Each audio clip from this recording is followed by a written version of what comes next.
Bonjour à tous, j'espère que vous allez bien. Dans la vidéo d'aujourd'hui, nous allons parler des catégories des sorciers.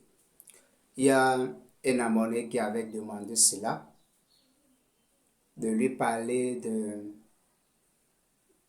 des différentes catégories des sorciers. En réalité, pour parler de ce genre de sujet, on ne peut pas aller dans tous les détails, mais je vais essayer de préciser certaines choses. Et peut-être que si vous ne savez pas faire et que vous êtes dans le cas, vous saurez en même temps de quoi il s'agit. Parce que nous avons l'habitude, nous avons tendance de voir le côté négatif de la sorcellerie. Quand on parle de la sorcellerie, on imagine déjà de quoi il s'agit. Surtout en Afrique, on ne voit que des choses négatives. Donc, quand on dit que quelqu'un est sorcier, alors ce sont des choses négatives qu'on imagine en même temps. Les choses qui viennent dans notre esprit ne sont que des choses négatives. Mais en réalité, dès la base, si nous voulons comprendre ce qu'on appelle le sorcier, dès la base, le sorcier est un initié. Quelqu'un qui possède un savoir. Quelqu'un qui connaît un secret dans le monde invisible. Et ces gens de personnes qui ont cette connaissance se divisent en plusieurs catégories. Les premières catégories que nous avons l'habitude de voir, ce sont les nganga ou bien les guérisseurs. Vous voyez, un guérisseur qui a une connaissance de délivrer quelqu'un avec les feuilles, de guérir les gens avec des feuilles, désenvoûter des gens. Cette personne peut avoir le côté négatif de ces pratiques. Parce qu'il n'y a pas quelque chose qui est positif 100%. Il n'y a pas quelque chose qui est positif 100%. Non. Tout ce que vous possédez a son côté négatif. Sans ce côté négatif, la chose ne peut pas exister. C'est Dieu qui a créé la vie comme ça. Donc, toute chose doit avoir son côté négatif. Donc, un ganga ou bien un guérisseur traditionnel qui guérit les gens avec des feuilles, avec certaines techniques qu'il a maîtrisées, un savoir, cette personne peut comprendre le côté négatif de ce qu'il est en train de faire. Et si un jour, il décide de pratiquer ce côté négatif pour nuire les gens, en ce moment, il devient un sorcier. Donc, bref, un sorcier, c'est quelqu'un qui a déjà un savoir. Et il peut utiliser ce savoir pour aider les gens. Dès qu'on a commencé à faire du mal avec ce savoir, alors on devient sorcier à partir de là. Donc, vous voyez que un ganga ou bien un tradit praticien peut être un sorcier parce que ses connaissances lui permettent de tuer. Ses connaissances lui permettent voilà, il y a des connaissances, lui aussi a des connaissances qui lui permettent de faire aussi du mal. Parce que je connais des gens qui tuent avec des gris-gris. Hein.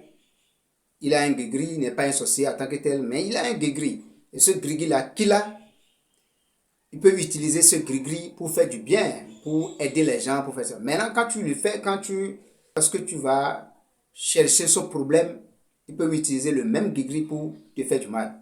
À ce moment, il devient sorcier. La deuxième personne, en dehors de ces gens-là, nous avons des initiés. Et ces gens d'initiation les permet d'avoir certains secrets. Donc, on les donne certains codes, comment voler l'esprit, comment voler ou bien détourner l'esprit de quelqu'un, voler l'énergie de quelqu'un. On les a enseignés tous ces secrets-là. Donc, quand vous volez l'énergie de quelqu'un, vous êtes en train de le tuer. Parce que l'énergie qu'il possède, c'est ça qui lui maintient en vie. C'est ça qui lui donne la vie. Donc, si vous volez cette énergie, alors ça veut dire que vous êtes en train de voler la vie de cette personne-là. Donc, dès que vous avez certaines connaissances qui vous permettent de voler l'énergie des gens, en ce moment, vous êtes un sorcier.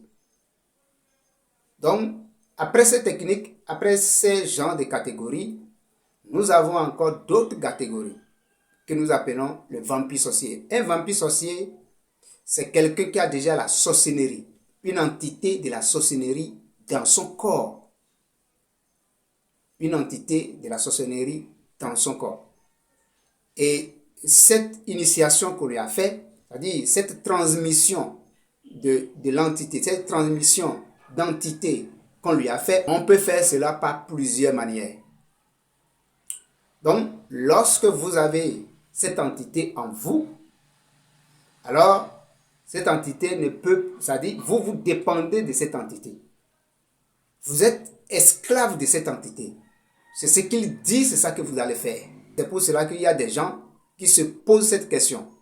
Pourquoi les sorciers n'utilisent pas les secrets pour aider les enfants ou bien pour aider eux-mêmes? La raison est claire. Quelqu'un qui s'initie dans le mal ne peut jamais comprendre le bien. Et le sorcier boit le sang, vole l'énergie juste pour survivre lui-même. Parce que cette entité qui est en lui la demande. Lui, il a besoin de ça. S'il n'a pas offert, s'il ne l'a pas fait, ça veut dire que c'est sa vie qui est en danger. Et quand on parle de la sorcellerie, c'est simplement ces genres d'images que nous avons immédiatement dans nos têtes. Sinon, en réalité, si vous avez bien compris ce que je viens d'expliquer, en réalité, la sorcellerie s'apprend. C'est notre science. On ne peut pas toujours voir le côté négatif de la sorcellerie. Non. Mais lorsque on a déjà un pouvoir et qu'on oriente ces pouvoirs de façon négative, c'est ça qui est dangereux. La sorcellerie devient très dangereuse. Mais les vampires sorciers, tels que je viens de le dire, eux ne connaissent pas le côté positif. Donc, si vous voulez parler de la sorcellerie, il faut essayer de les distinguer. C'est ce petit partage que je voulais faire avec vous dans cette vidéo. Si vous avez besoin de scanner spirituel pour comprendre ce qui se passe réellement dans votre vie, où se trouve réellement le problème, alors n'hésitez pas à nous contacter, on peut vous aider. Sur ce, je vous dis au TEP pour la prochaine vidéo.